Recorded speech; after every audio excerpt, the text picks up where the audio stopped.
अस्सलाम वालेकुम दोस्तों, welcome to my organic plants garden. दोस्तों, अगर आपका कोई भी पौधा जो गमले के अंदर लगा हुआ है और इस तरीके से सूखता चला जा रहा है, सब के सब पत्ते झड़ते जा रहे हैं, ऊपर से टहनियाँ सूखती चली जा रही हैं और एक भी पत्ता बाकी नहीं रहा, धीरे धीरे सब गिर गए हैं और नई टहनियों के ऊपर नए पत्ते भी नहीं आ रहे, ना तो बर्ड्स बन रही हैं, ना फ्लावरिंग आ रही है और ना ही पौधे की ग्रोथ चल पा रही है। तो आज की इस वीडियो के अंदर मैं आपके साथ एक आसान सा तरीका शेयर करने वाला हूं, जिसको अप्लाई करने के बाद आपके पौधे भी दोबारा से हरे भरे होना शुरू हो जाएंगे, चाहे आपका पौधा छोटे से गमले में लगा हुआ है या फिर बड़े ग्रो बैग में। तो आज की इस वीडियो के अंदर मैं आपके साथ शेयर करने वाला हूं एक बेहतरीन होममेड ऑर्गेनिक लिक्विड फर्टिलाइज़र और साथ में कुछ अहम केयर टिप्स भी आपके साथ शेयर करूंगा कि आप भी अपने सूखे पौधों को मरने से बचा सकते हैं और दोबारा पौधों के ऊपर नई ग्रोथ पा सकते हैं। तो ये लिक्विड फर्टिलाइज़र कैसे तैयार हुआ है, कैसे अपने पौधों पे अप्लाई करना है और कब कब अप्लाई करना है, मुकम्मल इन्फॉर्मेशन आपको इसी वीडियो के अंदर देने वाला हूँ, इसलिए आपने वीडियो को एंड तक देखना है। और अगर आप हमारे चैनल पर नए हैं और आपने अभी तक चैनल को सब्सक्राइब नहीं किया तो जल्दी से भाई के चैनल को लाइक कर दें, सब्सक्राइब कर दें और बेल आइकन के बटन को प्रेस कर दें, ताकि गार्डनिंग से जुड़ी जो भी वीडियो अपलोड हो तो उसका नोटिफिकेशन भी आप तक पहुंच सके। तो चलिए दोस्तों, वीडियो को शुरू करते हैं।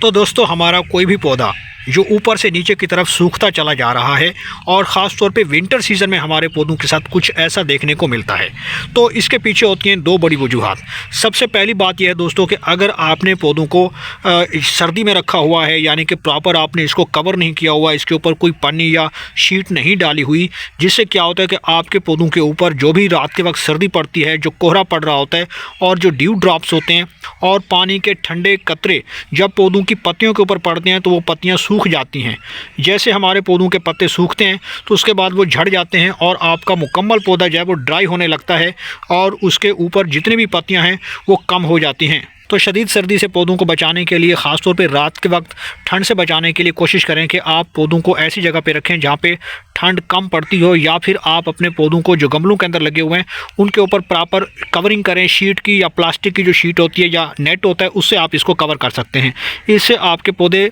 सर्दी के शदीद असर से बचे रहेंगे और इनकी ग्रोथ भी चलती रहेगी। इसके अलावा दूसरा बड़ा फैक्टर ये होता है दोस्तों कि बाज़ ऐसे पौधे होते हैं जो सर्दी की वजह से क्या होता है कि उनके ऊपर वो डोरमेंसी में चले जाते हैं, वो स्ट्रेस में चले जाते हैं और उनसे आपके पौधों के ऊपर जितनी भी पत्तियां होती हैं वो सब की सब झड़ जाती हैं। ये इंडोर प्लांट के साथ भी ऐसा हो सकता है और आउटडोर प्लांट भी तकरीबन ऐसे ही होते हैं। तो ऐसी सिचुएशन में आप जो है कोशिश करें कि पौधों को जितना सर्दी से दूर रखेंगे उतना आपके पौधे अच्छे से ग्रो करते रहेंगे और उनसे आपके पौधे ख़राब भी नहीं होंगे। तो ऐसे में पौधे की ग्रोथ थोड़ी सी स्लो हो जाती है, रुक जाती है, क्योंकि डोरमेंसी पीरियड थोड़ा सा लंबा हो जाता है और उससे आपके पौधे की ग्रोथ तकरीबन रुक जाती है, लेकिन पौधे मरते नहीं हैं। इसके अलावा दोस्तों, अगर आपके पौधे ऊपर से नीचे की तरफ उनकी टहनियाँ ड्राई होती जा रही हैं या फिर खुश्क होती जा रही हैं, तो हो सकता है कि आपके पौधे के ऊपर डाई बैग की बीमारी लगी हो। अब डाई बैग की बीमारी में क्या होता है कि ऊपर वाली जो टिप होती है, जो आपकी टहनी होती है, वो ऊपर से नीचे की तरफ धीरे धीरे ड्राई होती चली जाती है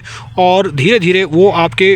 लास्ट स्टेम तक भी पहुंच जाती है और आपका पौधा ड्राई हो जाता है। तो कोशिश करें कि आप जो भी आपके पौधों के ऊपर वाली टहनियाँ सूख चुके हैं, ड्राई हो चुके हैं, तो आप उनको कट कर सकते हैं, उनकी हार्ड प्रूनिंग कर सकते हैं और उनको यहाँ से हटा सकते हैं। ऐसे में आपका पौधा फिर भी मरने से बच सकता है और मुख्तलिफ बीमारियों से भी बचा रहेगा। सर्दियों के अंदर ये एक एक्टिव कॉमन डिजीज़ होती है जो आपके पौधों को लग सकती है। डाई बैग की बीमारी ज़्यादातर वायरस की वजह से होती है या फिर आपके पौधों के ऊपर अगर फंगस का अटैक हो गया तो उससे भी आपके पौधों की जो टहनियाँ हैं वो सूखना शुरू हो जाती हैं। तो ऐसे में आप कोशिश करें कि अपने पौधे को धूप वाली जगह पे रखें। ज़्यादा से ज़्यादा 7 से 8 घंटे की सनलाइट जो है आपके पौधों को लगनी चाहिए। इससे आपके पौधों के ऊपर जो भी डिजीज़ है, फंगस की है या वायरल है, वो कम हो सकती है और उससे भी आपके पौधे दोबारा हरे भरे हो सकते हैं। लेकिन अब आपको ऐसी खाद देनी चाहिए मिट्टी के अंदर जिससे आपके पौधे स्ट्रेस की वजह से, डोरमेंसी की वजह से, किसी बीमारी की वजह से या फिर किसी भी और वजह से अगर पौधा ड्राई हो रहा है या सर्दी की वजह से,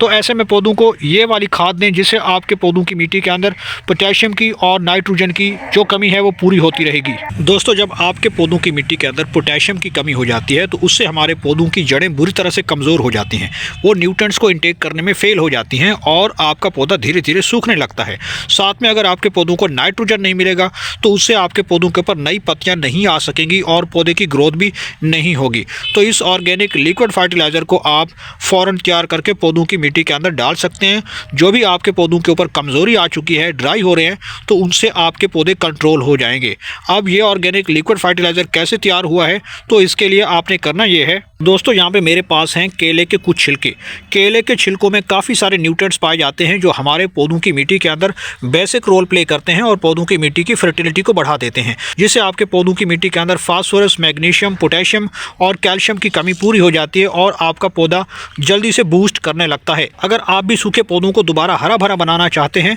तो जल्दी से इन केले के छिलकों को कलेक्ट कीजिए, इसे फेंकिए मत। ये बेहतरीन किचन वेस्ट है और प्योर ऑर्गेनिक वेस्ट कंपोस्ट है, तो इसका इस्तेमाल आप आसानी से कर सकते हैं। आप चाहें तो केले के छिलकों को सुखा के इसकी कंपोस्ट भी तैयार कर सकते हैं, नहीं तो आप जो है पानी के अंदर इनको कुछ इस तरीके से इसका लिक्विड बना सकते हैं। या केले के इन छिलकों को छोटा छोटा करके आप किसी भी ग्लास के अंदर या कंटेनर के अंदर पानी लेके उन्हें तकरीबन 24 से 48 घंटे के लिए रख सकते हैं और इससे एक बेहतरीन ऑर्गेनिक लिक्विड फर्टिलाइज़र तैयार हो जाता है। तो दोस्तों इस तरीके से ये तैयार करके हम अपने पौधों की मिट्टी में डायरेक्ट अप्लाई कर सकते हैं। तो दोस्तों हमारे पास ये पौधा छोटे से गमले में लगा हुआ है, तो उस हिसाब से मैं ये लिक्विड तैयार करके कुछ इस तरीके से मिट्टी के अंदर डायरेक्ट अप्लाई कर दूंगा। अगर आपके पास बड़े ग्रो बैग के अंदर या डायरेक्ट मिट्टी के अंदर पौधे लगे हुए हैं तो उनमें भी आप ज़्यादा मिकदार ले सकते हैं, यानी कि 1 से 2 लीटर तक भी ये फर्टिलाइज़र पौधों की मिट्टी में डायरेक्ट अप्लाई कर सकते हैं। इससे आपके पौधों की जड़ें जल्दी से बूस्ट होंगी और न्यूट्रिएंट्स को इंटेक करने में उनको मदद मिलेगी। इस ऑर्गेनिक लिक्विड फर्टिलाइज़र को आप हर 15 दिन के अंदर एक बार